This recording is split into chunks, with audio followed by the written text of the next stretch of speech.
explained types of organization. There are two types of organization, that is formal and informal. Okay, let's see a quick revision of formal organization. थोड़ा सा formal organization revise कर लेते हैं. वैसे तो आपको last video में सारा डिटेल्स बताया हुआ था, but again we are going to revise a little bit. Formal organisation are those organisation which are deliberately created, मतलब जानबूझ के क्रिएट किया जाता है. क्यों क्रिएट किया जाता है? टू अकम्प्लिश द और to fulfil the needs of the organisation goal. Okay, organisation के गोल्स एंड ऑब्जेक्टिव्स को अचीव करने के लिए हम लोग फॉर्मल ऑर्गेनाइजेशन बनाते हैं. फॉर्मल ऑर्गेनाइजेशन में एक चीज़ बहुत क्लियर होती है कि कौन आपका सबऑर्डिनेट है और कौन बॉस है. ओके, किसको कौन से एम्प्लॉय किसको रिपोर्ट करेगा, और वहाँ पे scalar chain and the unity of command, ये सब जो जितने भी प्रिंसिपल है वो सारे फॉलो होते हैं. ओके, अभी हम लोग आज पढ़ेंगे informal organisation. In last video, I had also explained certain slight introduction of informal organization.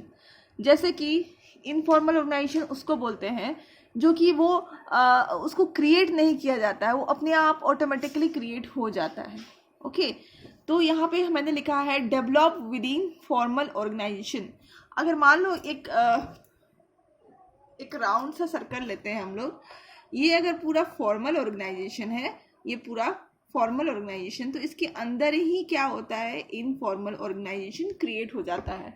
It develops within formal organisation. For example, मैंने एग्जांपल दिया था, अगर मान लो एक ऑर्गेनाइजेशन है उसमें 1000 स्टाफ्स है, ठीक है, तो अगर मान लो स्टाफ्स काम करते हैं तो उनके वर्किंग आवर्स है, उसमें सबको पता है कि मुझे कौन रिपोर्ट करेगा, मैं किसके ऑर्डर्स फॉलो करूंगा या फिर किसको रिपोर्ट करूंगा, I am accountable to whom and I am responsible for whom. Okay, सारा कुछ पता है.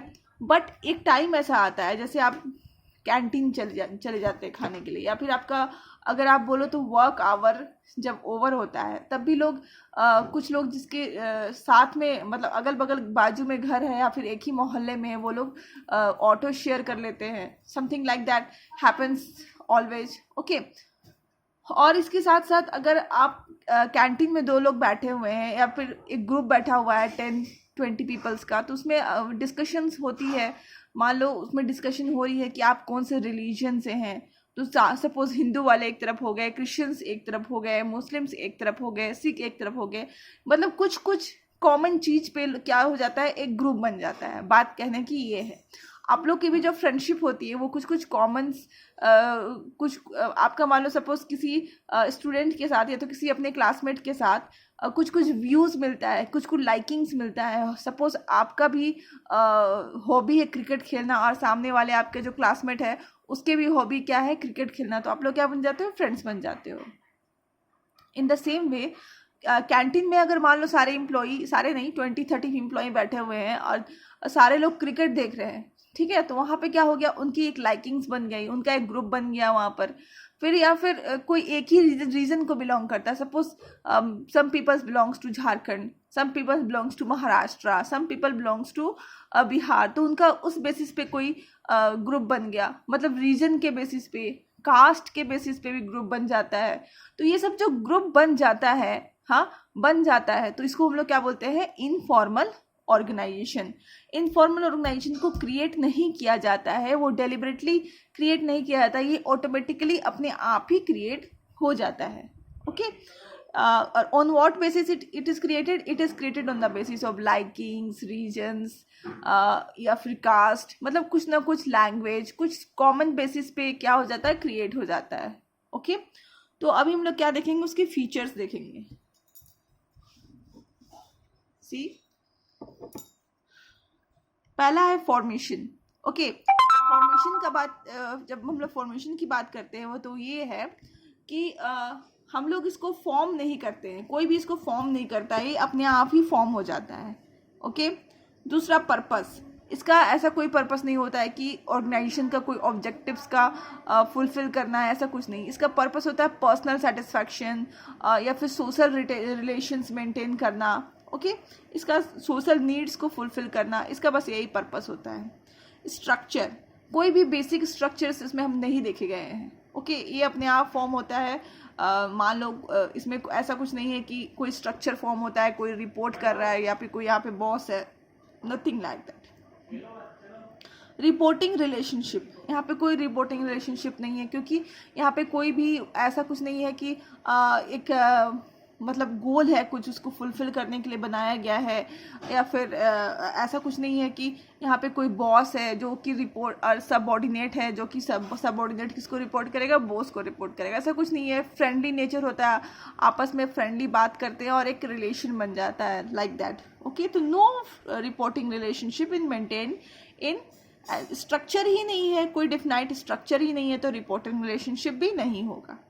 Okay, fifth is lack of stability. Lack of stability मतलब होता है कि ये ज़्यादा दिन तक नहीं चल पाती है। सपोज आप एक ही ब्रांच में काम कर रहे हो सब, तो कुछ दिन आपको मिस्टर ए से दोस्ती रही, फिर आपका मान लो सपोज ब्रांच चेंज हो गया तो आपकी मिस्टर ए से दोस्ती टूट गई। मतलब ऐसा नहीं है कि कोई झगड़ा हो गया, बट आप उससे उतना कांटेक्ट में नहीं रह पाते हो।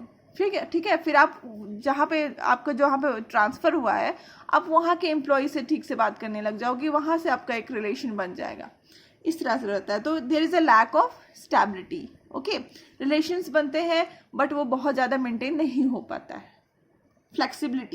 फ्लेक्सिबिलिटी होता है कि आपस में ऐसा कुछ नहीं है कि रिपोर्टिंग रिलेशनशिप है या समथिंग लाइक दैट, नहीं है। ये लोग आराम से फ्लेक्सिबल रहते हैं, आपस में बातचीत करते हैं या फिर शेयर्स करते हैं अपने views, they are free to share their views like that. Okay, chain of command, no proper chain of command is followed. ऐसा कोई किसी को कमांड दे ही नहीं रहा है, इसीलिए कोई भी चेन ऑफ कमांड नहीं रहता है। They are like friend. Okay, they share the things just to get the personal satisfaction or just for the psychological satisfaction or for the social needs बोल लो। okay, likewise we have certain advantages of this informal organization, that is fast communication। आप आजकल देखोगे कि हर एक group में, ठीक है, हर एक ग्रुप में क्या होता है कि व्हाट्सएप ग्रुप बन गया है। ठीक है, आप एक साथ जहाँ योगा सीखने जाते हो वहाँ पे व्हाट्सएप ग्रुप बन गया, आप एक साथ कहीं पे सुबह जॉगिंग जाते हो वहाँ पे व्हाट्सएप ग्रुप बन गया, आप मान लो कहीं पे अकाउंट्स की ट्यूशन लेने जा रहे हो वहाँ पे व्हाट्सएप ग्रुप बन गया। In the same way organisation में क्या होता है कि ऐसे इन लोग का जो कम्युनिकेशन है काफ़ी फास्ट होता है। ठीक है, ये लोग हर रोज़ कैंटीन में मिलते हैं या फिर कभी भी मिले, फ़ोन पे मिले या फिर कुछ ग्रुप बन गया, तो ये लोग जो कम्युनिकेशन इनके बीच में जो है वो काफ़ी फास्टेस्ट रहता है। Fulfils social needs. ओके, ये इसीलिए बनाए ही जाते हैं ताकि psychological need, social need, personal needs और सब पर्सनल सेटिस्फैक्शन गेन कर पाए। ओके, करेक्ट फीडबैक मतलब होता है कि जो फीडबैक होता है, फीडबैक मतलब अपना जो व्यूज देना किसी टॉपिक पे वो अच्छे से दे पाए। ओके, तो हम आपकी बुक वाले पढ़ते हैं।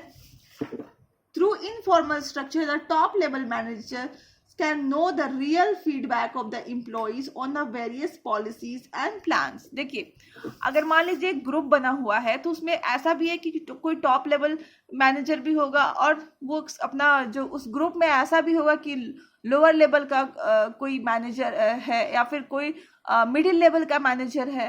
ओके, तो अभी जो अगर मान लो मैनेजर बोलेगा कि हमने ये पॉलिसी बनाई, आप लोगों का क्या व्यूज़ है, तो वहाँ पे तो कोई ऐसा कुछ रिपोर्टिंग रिलेशनशिप है नहीं, तो जो इधर के जो मैनेजर्स है वो अपना रियल व्यू जो होता है, ओके, जो करेक्ट व्यू बिना डरे वो दे देंगे। ठीक है, तो in this way we can say that they get the correct feedback. Okay, disadvantage क्या क्या आप देख लेते हैं। स्प्रेड र्यूमर्स समझते हो क्या होता है? ठीक है, र्यूमर्स होता है कि अफवाह। ओके, कोई भी मान लो मिस्टर ए है, उनके बारे में कुछ हम लोग बोल दिए, मतलब जिसके पीछे कोई उतना फैक्ट नहीं होता है बट हम लोग बोल देते हैं, और मान लो 5 लोग एक ही बात बोलने लगे तो वो हो जाता है rumours. Okay, according to a survey 70% of the information spread through informal organization structures are rumors which may mislead the employee। ठीक है, सर्वे में ऐसा कहा गया है कि 70% जितनी भी बातें की जाती हैं इनफॉर्मल ऑर्गेनाइजेशन में वो एक र्यूमर्स होता है। ठीक है, अफवाह होती है, उसमें कोई भी सच्चाई नहीं होती, कुछ भी लॉजिक नहीं होता है, कुछ भी रीजनिंग नहीं होता है। ठीक है, और इसका एक रिजल्ट ये होता है कि वो एम्प्लॉय को मिसलीड कर देते हैं, मतलब मिसगाइड कर देते हैं, अपोजिट डायरेक्शन में ले जाते हैं. Okay. Second is no systematic workings. Okay. Informal structure does not form a structure for smooth working of an organization. Informal structure जो क्या होता है, जो हमारा जो ऑर्गेनाइजेशन है जो स्मूथली चलता है, ओके, उसमें ये थोड़ा सा रुकावट आ जाता है, क्योंकि जो अंदर की बातें हैं वो, या तो फिर अगर कोई किसी के बारे में बोल देता है, ठीक है, तो वो थोड़ा सा जो फंक्शनिंग होता है ऑर्गेनाइजेशन का, सपोज मिस्टर ए को सैलरी मिल रही है 20,000 रुपीज़, और वही सेम कैपेबिलिटी है मिस्टर ए की, उसको सैलरी मिल रही है 10,000 रुपीज़. तो अब मिस्टर ए सोचे, मिस्टर बी भी सोचने लगा कि मुझे तो भाई 10,000 ही मिल रही है, मिस्टर ए को मिल रही है 20,000. हाँ, क्योंकि हमारा कैपेबिलिटी सेम है. अब मिस्टर बी क्या करेगा, वो ठीक से काम काज में उसका मन नहीं लगेगा. ओके. तो इन दिस वे क्या होता है, सिस्टमेटिक वर्किंग ऑफ ऑर्गेनाइजेशन में प्रॉब्लम आ जाती है इनफॉर्मल ऑर्गेनाइजेशन के कारण. Third is may bring negative result. ठीक है, कभी कभी ये नेगेटिव रिजल्ट लेके आती है. जैसे मैंने आपको कहा कि कंपैरिजन हुआ कि उसको तो ज़्यादा सैलरी मिल रही है, मुझे कम मिल रही है. अब वो सोच रहा है कि मुझे क्यों कम मिल रही है, मैं भी तो उतना ही मेहनत कर रहा हूँ. ठीक है, तो चेंजेस क्या आ जाती है कि वो अब पूरा डेडिकेशन के साथ काम नहीं कर रहा है. ओके.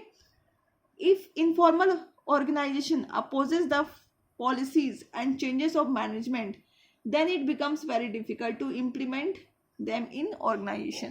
अभी नेगेटिव और भी एक क्या होता है कि अगर ये लोग अपोज कर रहे हैं कि नहीं, हमें ये जो चेंजेस पॉलिसी जो मैनेजर ने बनाई है ये गलत है, ठीक है, ये आपस में डिस्कस कर लिए हैं कैंटीन में बैठ करके कि नहीं ये पॉलिसी गलत है, हम लोग इसको अपोज करेंगे, इसको हम लोग नहीं मानेंगे.